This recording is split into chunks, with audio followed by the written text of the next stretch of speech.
Resources are the precondition for development. But today's model of development adopted throughout the world has put a huge pressure on the available resources as well as the environment. This has led to the idea of sustainable development and resource planning. Hello friends, I am Vivek and welcome to my channel Vivek's Zone. In this video, I have explained the chapter Resources and Development for Class 10 from the book in Geography published by NCERT.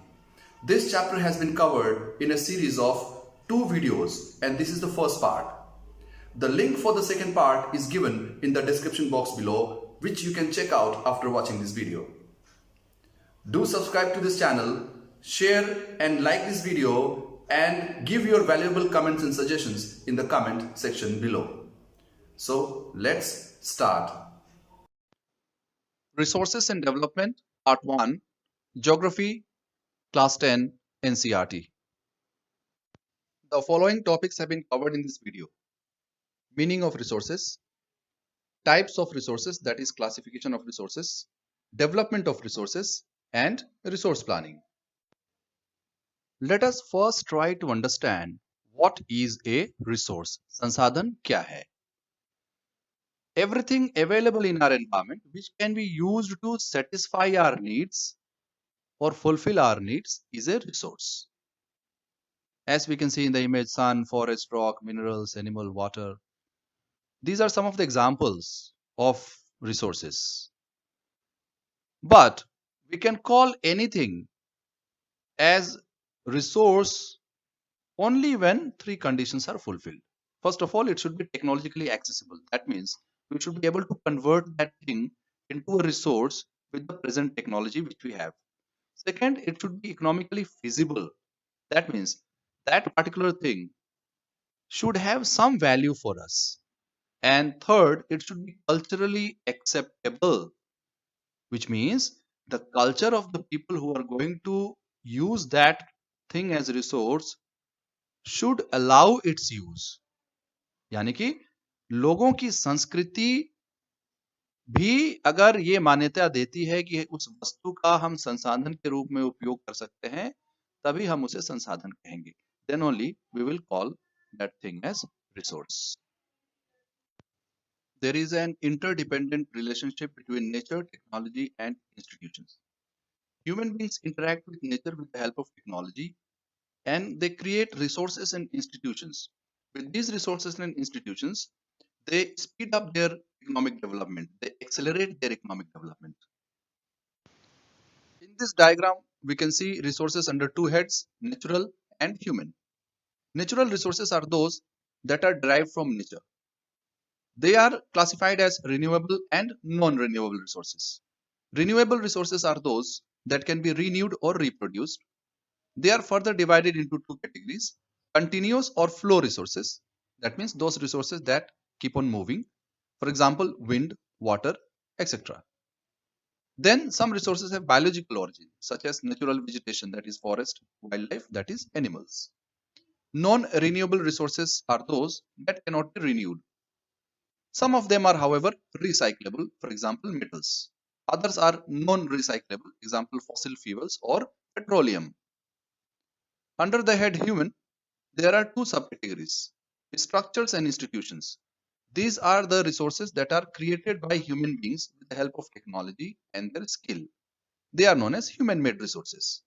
And then human beings themselves are resources in terms of quantity and in terms of quality. Here we will further classify resources on the basis of origin, on the basis of exhaustibility, on the basis of ownership, and on the basis of status of development. On the basis of origin, resources can be classified as biotic resources and abiotic resources. Biotic resources are those which are obtained from biosphere and have life. For example, human beings, flora, that is plants and vegetation, and fauna, that is animals, fisheries, and livestock. They are biotic resources. All those resources which are composed of non-living things in our environment are abiotic resources. For example, rocks and metals. Now let us see the difference between renewable resources and non-renewable resources. Those resources that can be renewed or reproduced by physical, chemical, or mechanical processes are called renewable resources. For example, solar energy, wind energy, water, they can be renewed. Likewise, forest and wildlife can be reproduced. So they are renewable resources. Those resources that occur over a long geological time are known as non-renewable resources. These resources take millions of years in their formation. For example, minerals, fossil fuels, or petroleum, etc. Now we will learn to classify resources on the basis of ownership, which means who is the owner of what resources. On this basis, resources can be classified as individual resources, community-owned resources, national resources, and international resources. Let us now see the difference between individual resources and community-owned resources. Those resources which are owned privately by individuals are individual resources. For example, land ownership, plots, houses, plantation, pasture land, ponds, wells, etc. They are individual resources. Community-owned resources are those resources which are accessible to all the members of the community. That means all the members of the community will be able to make use of those resources. No particular individual is the owner of these resources. For example, village commons or village grounds, public parks, picnic spots, playgrounds, etc. On the basis of ownership, resources can be categorized as national resources and international resources. Now, what are national resources? Technically, all the resources belong to the nation. All the resources within the country. The nation can even acquire private property for public good. So resources such as roads, canals, railways, minerals, water resources, forest, wildlife, land within the political boundary of the country, and also up to 12 nautical miles. 1 nautical mile is equal to 1.852 kilometers. That is around 22.2 kilometers from the coast into the sea. Also belongs to the nation, and all the resources which lies within this area also belongs to the nation. So these are national resources. Now, what are international resources? In order to understand the international resources, we have to understand exclusive economic zone. So what is meant by exclusive economic zone? It is a sea zone prescribed by the 1982 United Nations Convention on the Law of the Sea. Now, this convention says that a country has special rights regarding the exploration and use of marine resources. That means sea resources, including energy production from water and wind in this exclusive economic zone. This zone stretches from the coast of the country up to 200 nautical miles, that is around 370 kilometers into the sea close to the continental shelf.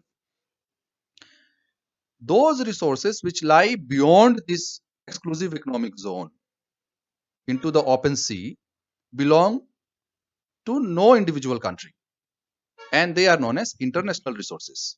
These resources are managed by International Seabed Authority and other institutions established by United Nations Convention on the Law of the Sea.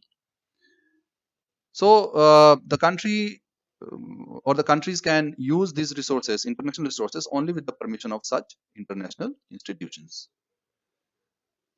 Exclusive economic zone का मतलब ये होता है कि किसी भी देश के समुद्र तट से लगभग 200 नॉटिकल माइल यानी कि 370 किलोमीटर समुद्र में जो क्षेत्र है वो है एक्सक्लूसिव इकोनॉमिक जोन। इस क्षेत्र में वो जो देश है इस क्षेत्र में जो संसाधन है उसका प्रयोग कर सकता है, उपयोग कर सकता है। लेकिन इसके बाद जो जोन आता है, जो ओपन सी आता है और उसमें जो संसाधन है वो है अंतरराष्ट्रीय संसाधन। The next basis of classification of resources is status of their development. On this basis, resources can be classified as potential resources, developed resources, stock, and reserve. So let us see one by one. Here, let us see the difference between potential and developed resources. Resources which are found in a region but have not been utilized, they have not been used yet, are known as potential resources. For example, the states of Rajasthan and Gujarat are rich in wind energy, but this energy is not being used at present. Developed resources are those which are surveyed and their quality and quantity have been determined for utilization. That means these are the resources which are being used at present. They are developed resources. On the basis of status of development, resources can be classified as stock and reserve. What is meant by stock? In Hindi, we call it bhandar. Materials in the environment which have the potential to satisfy human needs, but human beings do not have the appropriate technology to access this are included among stock. यानी कि हमारे पर्यावरण में ऐसी वस्तुएं जो कि हमारी जरूरतों को पूरा कर सकती हैं, परंतु हमारे पास इस समय को तकनीक नहीं है, टेक्नोलॉजी नहीं है कि हम उनको यूज कर पाएं, उनका प्रयोग कर पाएं, उनका उपयोग कर पाएं। इसे हम स्टॉक या भंडार कहते हैं। Example, water is a compound of two gases, hydrogen and oxygen, and we all know that hydrogen is a rich source of energy, but at present we do not have the required technology to use this hydrogen in water for energy purpose. Now let us try to understand reserve. Reserves are the subsets of the stock which can be put into use with the help of existing technical know-how, that is existing technology, but their use has not been started. Reserve वो है जो कि stock का ही हिस्सा है, भंडार का ही हिस्सा है, और हम अपने आज के तकनीक से उनको प्रयोग में ला सकते हैं, उनका उपयोग कर सकते हैं, परंतु हम नहीं कर रहे हैं। जरूरत पड़ने पर भविष्य में हम कर सकते हैं। ऐसे रिसोर्सेस को हम रिजर्व कहते हैं। We call them reserve. For example, river water for generating hydroelectricity is being presently utilized only to a limited extent. So we have the technology to generate electricity from river water, but we are not doing it to the full potential. If required, we will do it in future. This topic is development of resources. Resources are vital for human survival as well as for maintaining the quality of life. However, overexploitation and indiscriminate use of resources has led to some major problems. The first problem is depletion of resources. It means resources are getting over at a faster rate. This is just to satisfy the greed of a few individuals. The second problem is accumulation of resources in few hands, which means few people have got a larger share in these resources. This has led to division in society between the rich and the poor. The third major problem is global ecological crisis. Overexploitation of resources has led to conditions like global warming, ozone layer depletion, environmental pollution, and land degradation. We have seen how exploitation and indiscriminate use of resources has led to major problems such as depletion of resources, environmental degradation, and so on. What is the solution? The solution is the idea of sustainable development. What is it? Sustainable development means development should take place without damaging the environment. And development in the present should not compromise with the needs of the future generation. We have to adopt a model of development where the environment is taken care of, it is not damaged, and also the needs of the future generation are secured. We cannot exhaust, we cannot use the resources just for our own development. We also have to take care of the needs of the coming generation. They too have a share in these resources. In order to work out this model of sustainable development, a meeting was convened in 1992 known as Earth Summit.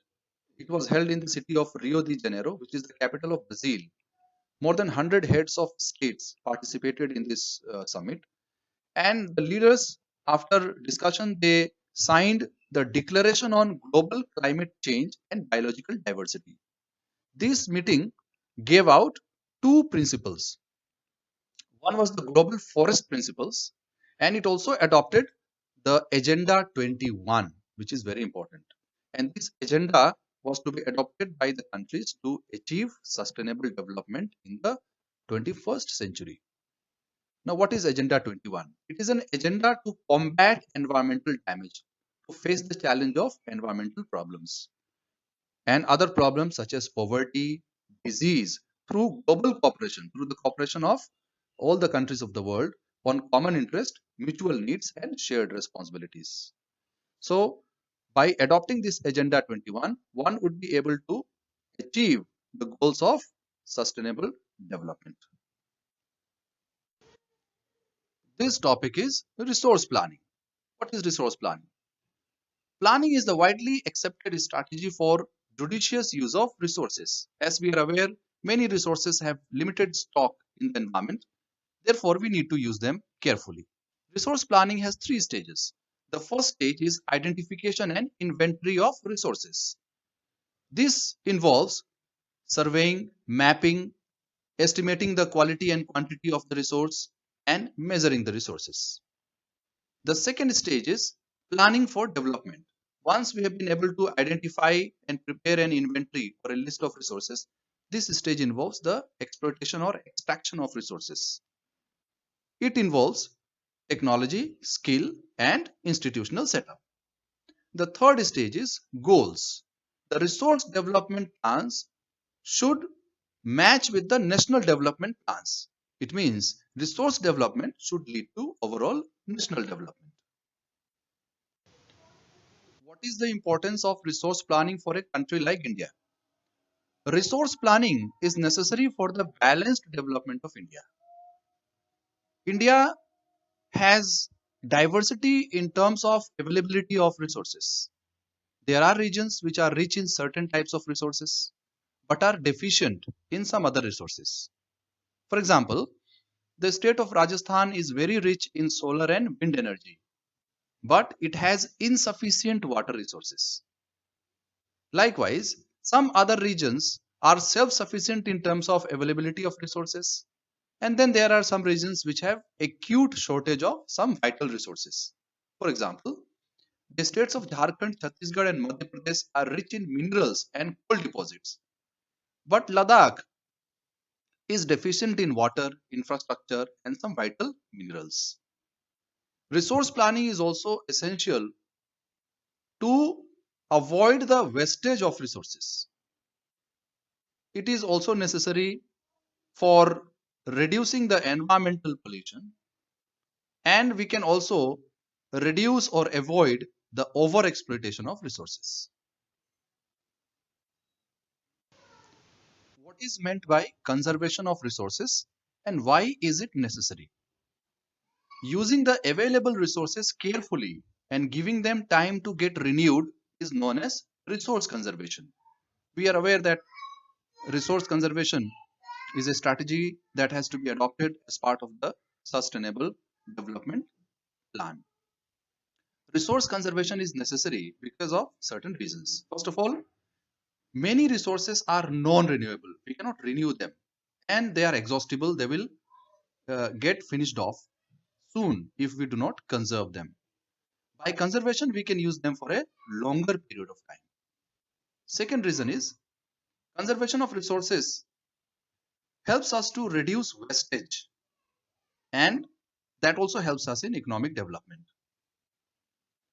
By conservation of resources, we can protect the environment, and this conservation of resources, as I have already mentioned, is also an important component of sustainable development. Mahatma Gandhi has also given some valuable ideas on resource conservation. Mahatma Gandhi said that we have enough resources to fulfill the needs of everybody, but these resources will not be enough to fulfill the greed of any person.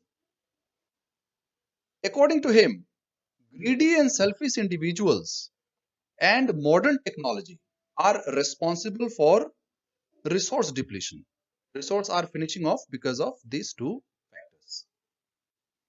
He was also against mass production, that means production of goods in large numbers in factories and industries.